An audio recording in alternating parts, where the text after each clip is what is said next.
Hey Woodhaven family, and welcome back to the Journey 24/7 podcast. This is Chandler here with you again as we continue our study in Genesis together.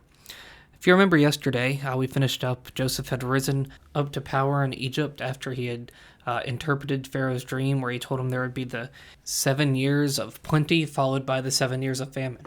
And he told Pharaoh this plan of making sure they stored up during the years of plenty so they would have resources still during the 7 years of famine. We see that people started coming from all over to buy from Egypt because they had saved up.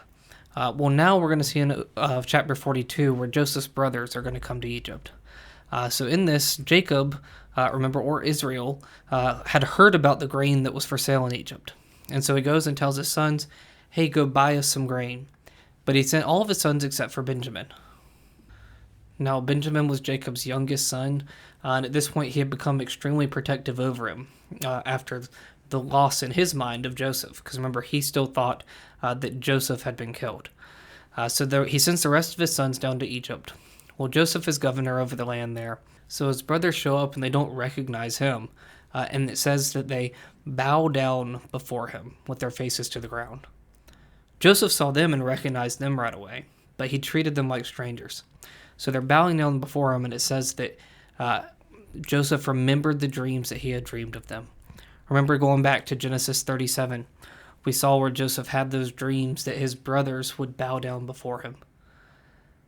This is the fulfillment of that dream. It's the fulfillment of that prophecy that the Lord gave him. So Joseph, again, remember, is acting like he doesn't know who these brothers of his are. He's acting like they're complete strangers, and he accuses them of being spies. And they say, no, we're not spies. We're here to buy food. They said that your servants are 12 brothers, the sons of one man in the land of Canaan. And behold, the youngest is this day with their father, and one is no more. So they're saying that there's 12 of them, only 10 of them are here because one is with their father and one is no more. Of course, they're referring to Joseph there as the one that is no more. But Joseph says, it is as I said to you, you are spies. He says, you shall be tested. You shall not go from this place unless your youngest brother comes here. So he says to send one of you and let him bring your brother while the other remain confined. So he puts them all in custody for 3 days. After the 3 days, he comes and he tells them, if you are honest men, just let one of your brothers remain here, and let the rest of you go and carry grain for the famine of your households, and bring your youngest brother to me. So your words will be verified, and you shall not die. So he says, look, you can take some grain, but one of you has to stay here, and you must bring me back your younger brother. So he wants to see his brother Benjamin. So they all start to talk about what's unfolding between them. And Reuben says to them, did I not tell you not to sin against the boy? But you did not listen, so now there comes a reckoning for his blood. Reuben saying, it's because of what you did to Joseph that all this is happening. Again, not realizing this is Joseph actually standing before them.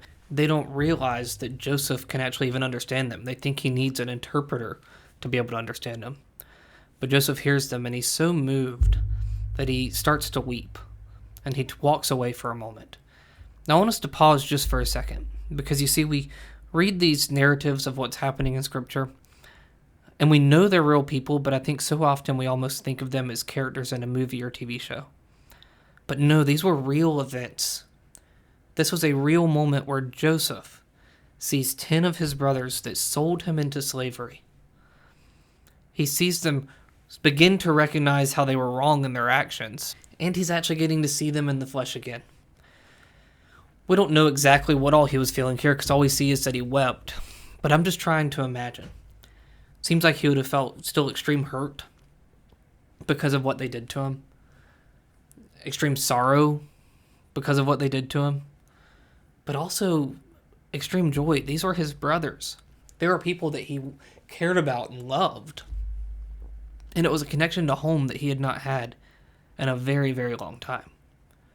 There would have just been so much emotion here.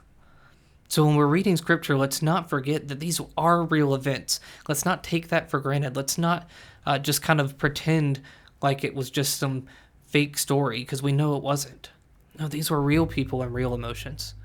Let's try to put ourselves in their shoes and truly think about what they experienced, because when we do, it makes it so much more real, and it makes us realize in even a greater of a way just how awesome God is.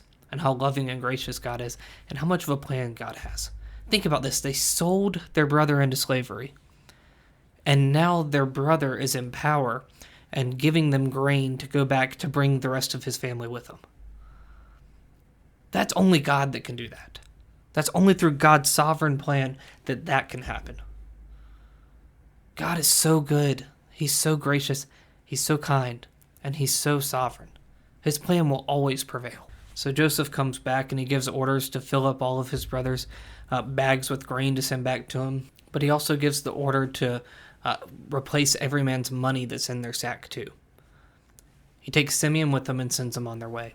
So he's keeping Simeon there as leverage for them to bring Benjamin back with them so that he can see all of his brothers. So they leave, and on their way they stop to lodge somewhere for the night.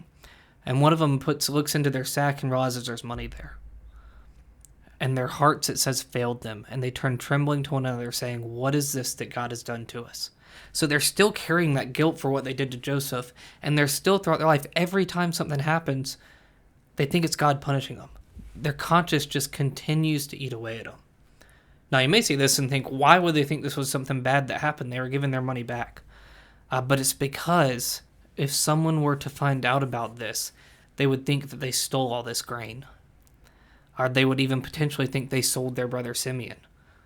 That may be what they'd be concerned about, someone thinking. Again, probably because they actually did that to their brother Joseph.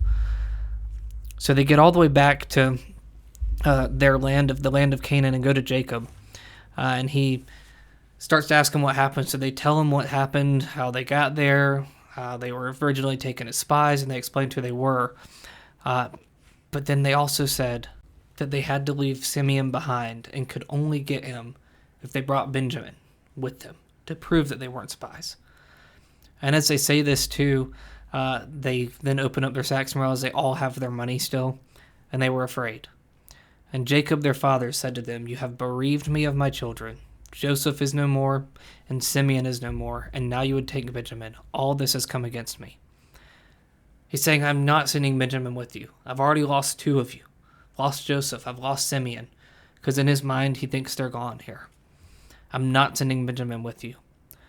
Reuben speaks up, and he says to his father, "Kill my 2 sons if I do not bring him back to you. Put him in my hands, and I will bring him back to you." But Jacob said, "My son shall not go down with you, for his brother is dead, and he is the only one left. If harm should happen to him on the journey that you are to make, you would bring down my gray hairs with sorrow to Sheol." He says, I'm not sending him. I'm not going to do it.